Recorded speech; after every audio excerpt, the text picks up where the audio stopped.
শুকনো আমের ফালিগুলো আমি ভিনেগার এবং পানি দিয়ে সারা রাত ভিজিয়ে রেখেছিলাম। এই যে এরকম হয়েছে, আমি তোমাদের দেখাচ্ছি, এরকম হয়েছে। আর এখানে বড়ইগুলো ভিনেগারে দেওয়া ছিল, দেওয়ার পর ফুলে এরকম হয়েছে। যেহেতু আমি আচার তৈরি করার সময় ভিনেগার ইউজ করি, আর আজ আমি যেহেতু বড়িগুলো ভিনেগারে ছিল এবং আমের ফালিগুলো ভিনেগার এবং পানিতে ভিজিয়ে রেখেছিলাম, সেজন্য আমি আর আজ আচার তৈরি করার সময় ভিনেগার ব্যবহার করব না। তো এই পরিমাণ আমি নিয়েছি। এখন এগুলো আমি একটি কড়াই মধ্যে নিয়ে নিচ্ছি। আর এগুলো আমের ফালিগুলো যথেষ্ট নরম হয়েছে, এখানে তোমরা দেখতে পাচ্ছ যথেষ্ট পরিমাণ নরম হয়েছে আমের ফালিগুলো, কিন্তু এটাও নরম হয়েছে, কিন্তু এটা একটু ভেঙে নিতে হবে। সেই জন্য আমি বড়ইগুলো একটি কড়াইয়ের মধ্যে নিয়ে নিচ্ছি। কড়াইয়ের মধ্যে নিয়ে এগুলো আমি আধা ভাঙা করে নিব। তো আমি ফিরে আসছি আবার। এখানে দেখতে পাচ্ছ বড়ইগুলো আমি একদম আধা ভাঙা করে নিয়েছি। তো এখন এর মধ্যে এই যে ভিজিয়ে রাখা ভিনেগারে আর পানিতে ভিজিয়ে রাখা আমের ফালিগুলো দিয়ে দিচ্ছি। তো এখানে শুধু ভিনেগার দিলেই হতো, কিন্তু ভিনেগারের পরিমাণ বেশি হয়ে যাবে বলে একটু পানি দিয়ে, সম পরিমাণ পানি দিয়ে ভিজিয়ে রেখেছিলাম, এর মধ্যে দিয়ে দিচ্ছি। দিয়ে এখন আমি খুব সুন্দর করে মিশিয়ে নেব। কারণ আচার তৈরি করতে গেলে দেখা যায় ওই চামচ দিয়ে মেশাতে গেলে এদিক সেদিক পড়ে যায়। এর জন্য আমি এখন হাত দিয়ে কিছুটা পরিমাণ মিশিয়ে নেব। বড়ই এবং আম এগুলো খুব ভালোভাবে মেশানো হয়ে গেছে। এই যে দেখতে পাচ্ছ খুব সুন্দরভাবে মেশানো হয়ে গেছে। এখন আমরা চলে যাচ্ছি নেক্সট স্টেপে। আমি বড় সাইজের একটি ফ্রাই প্যান নিয়ে নিয়েছি। এখন এর মধ্যে পুরাটা সরষের তেল দেবো না, মিক্সড করে দিব। এখানে আমি সয়াবিন তেল দিয়ে নিচ্ছি কিছু পরিমাণ।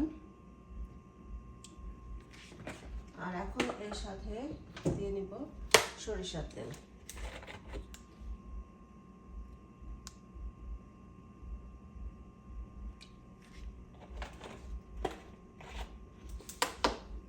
তেল গরম হলে এর মধ্যে আমি রসুন গ্রেট করে রেখেছি দিয়ে কিছুক্ষণ ভেজে নেব। গরম হয়েছে, এখন এই যে আমি রসুন গ্রেট করে রেখেছি, রসুন দিয়ে দিচ্ছি। আর আমি এখন কিছুটা ভেজে নেব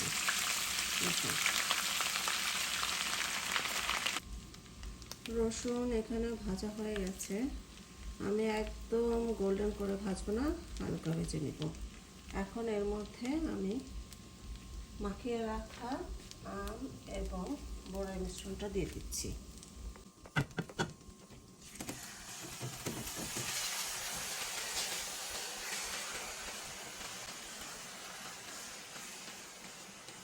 যেহেতু এখানে পরিমাণে বেশি, সেগুলো খুব সাবধানে রাখতে হবে।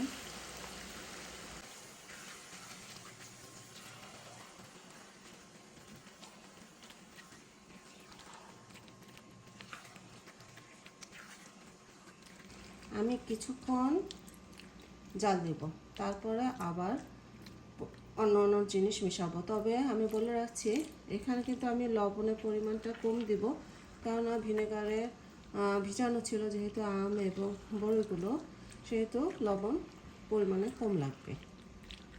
আমি কিছুক্ষণ পর ফিরে আসছি। এভাবে উল্টে উল্টে কিছুক্ষণ আমি আচারটা রান্না করে নেব। খেয়াল তবে যেন নিচে না লেগে যায়। আচার যদি পুড়ে যায় তাহলে তো পুরো গন্ধ থাকবে, মজা লাগবে না।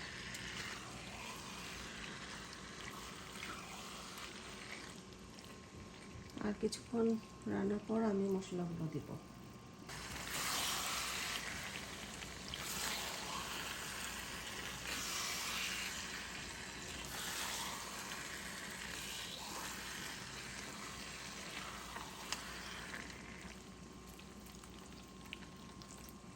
এখন বড় হাঁড়ি যদি আমি নিতাম তাহলে ক্যামেরা খুব ভালোভাবে আসতো না, সেজন্য বড় ফ্রাইং প্যানটা নিয়েছি, যেন একটা ক্যামেরায় ভালোভাবে আসে, আপনারা দেখতে পারেন।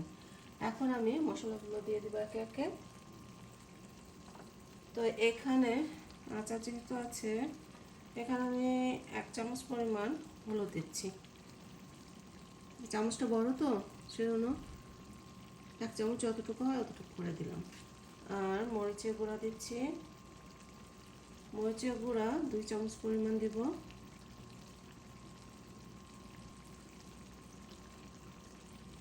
এখানে আমি পাঁচফোড়ন গুঁড়া, এটা আমি বাসায় করা পাঁচফোড়ন, ভালো করে হালকা হিটে ভেজে গুঁড়া করে নিয়েছি।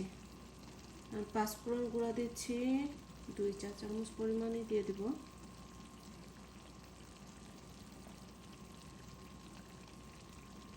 যেহেতু বড়ই এবং আমগুলো ভিনেগারে ভিজানো ছিল, তো লবণ খুব সামান্য পরিমাণ লাগবে, সেজন্য লবণ এখানে 1 চামচ পরিমাণ দিয়ে দিচ্ছি আমি।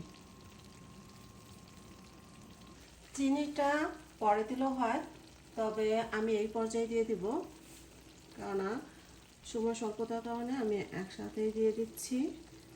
আর চিনিটা দিলে পানি যেহেতু বের হবে, আর পানি বের হলে দেখা যাবে যে একটু টাইমটা বেশি লাগে, সেজন্য এই পর্যায়ে আমি দিয়ে দিলাম। 1 কাপ দিচ্ছি এখন, আর যদি আবার লাগে পরে দিব। এখন খুব ভালোভাবে মিশিয়ে দিতে হবে।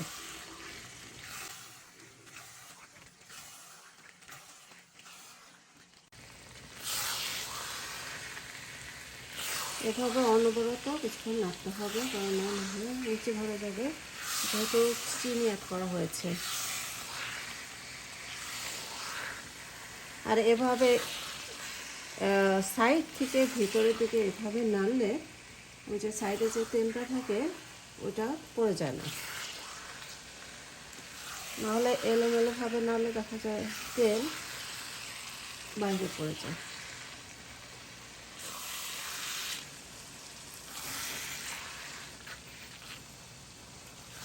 এভাবে কিছুক্ষণ নাড়বো, তারপর যদি চিনি লাগে একটু দিব, হয়ে যাবে।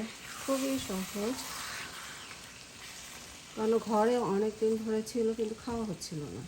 আর আচার তৈরি করে রাখলে দেখা যায় 1 মাসও যায় না, শেষ হয়ে যায়, 15 দিনের ভিতর শেষ। সবাই পছন্দ করে। ঠিক আছে বন্ধুরা, আমি এভাবে জাল দিতে হবে কিছুক্ষণ। আর এটি ধরেন রোদে দরকার হয় না, বানানোর পর কিছুদিন বাইরে রাখা যায়। আর যদি রেগুলার আপনারা ইউজ করেন তাহলে নর্মাল ফ্রিজে রেখে দিলেই হলো। বন্ধুরা, আরও কিছু চিনি পরিমাণ লাগবে। আমি এখানে যেহেতু আচার পরিমাণ বেশি, আমি আরও 1 কাপ দিয়ে দিচ্ছি। আর আচারটি একটু মিষ্টি মিষ্টি হবে, কারণ যেহেতু ভিনেগারে ভিজানো ছিল, তো টকের পরিমাণটা বেশি। আমি একটু চিনি দিয়ে দিচ্ছি বেশি পরিমাণ, টোটাল 2 কাপ দেওয়া হলো। এখন খুব ভালোভাবে মিশিয়ে কিছুক্ষণ জাল দিয়ে নিব, আর জাল দেওয়ার পর আচারটি হয়ে যাবে। তো ফিরে আসছি কিছুক্ষণ পর।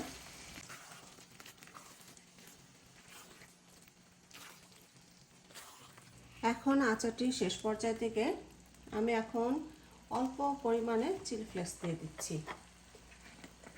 আর চিলি ফ্লেক্স না থাকলে শুকনো মরিচ হালকা ভেজে একটু আদা ভাঙা করে নেবেন।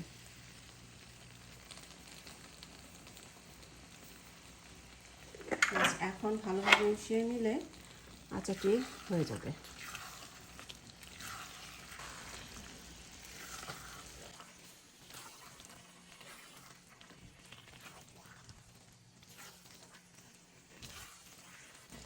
এই আচারটি খেতে অনেক মজা লাগে। যদি আমার মতো বাসায় তোমাদেরও এরকম শুকনো আমের ফালি, শুকনো বড়ই এগুলো থাকে, তো ঝটপট এভাবে তৈরি করে ফেলতে পারো আম বড়ইয়ের আচার। তবে শুকনো বড়ই এবং আমের ফালিগুলো অবশ্যই আগের দিন রাত্রে ভিনেগার এবং সমপরিমাণ পানি দিয়ে ভিজিয়ে রাখবে, তাহলে আমটি মজা হয় খেতে। এই যে হয়ে গেল আমের আচার, সুস্বাদু আমের আচার। দেখতে পাচ্ছ তোমরা, অত্যন্ত লোভনীয় আর খেতেও খুব সুস্বাদু হবে। তো বন্ধুরা, এ পর্যন্তই। তোমরা সবাই ভালো থাকো, সুস্থ থাকো, আর সবসময় আমার চ্যানেলে থেকে পাশে থেকে আমার সাপোর্ট করে যেও। বন্ধুরা, তৈরি হয়ে গেল খেতে অত্যন্ত সুস্বাদু আম বড়ইয়ের আচার। আমার মতো যদি তোমাদেরও ঘরে শুকনো আমের ফালি, শুকনো বড়ই থাকে, তাহলে এভাবে ঝটপট আম বড়ইয়ের আচার করে দিতে পারো। তবে অবশ্যই আমের ফালি এবং বড়ই যেহেতু শুকনো, সেহেতু আগের দিন রাত্রে সমপরিমাণ ভিনেগার ও পানিতে ভিজিয়ে রাখবে। হয়ে গেছে। বন্ধুরা, তোমরা যারা নতুন তারা চ্যানেলটি অবশ্যই সাবস্ক্রাইব করবে, আর যারা পুরনো তারা ভিডিওটি তোমাদের বন্ধু এবং ফ্যামিলি মেম্বারদের সাথে শেয়ার করবে। আর অবশ্যই লাইক দিবে ভিডিওতে একটি, আর যদি কোনো মতামত থাকে তাহলে অবশ্যই কমেন্টস করবে আমাকে। ঠিক আছে বন্ধুরা, তোমরা সবাই ভালো থাকো, সুস্থ থাকো যে যেখানে আছো। আর আমাদের সবারই দোয়া সবাই যেন সুস্থ থাকে, আর তোমরা দোয়া করবে যেন আমি সুস্থ থাকতে পারি। ঠিক আছে বন্ধুরা, সবাই অনেক ভালো থাকো। আল্লাহ হাফেজ।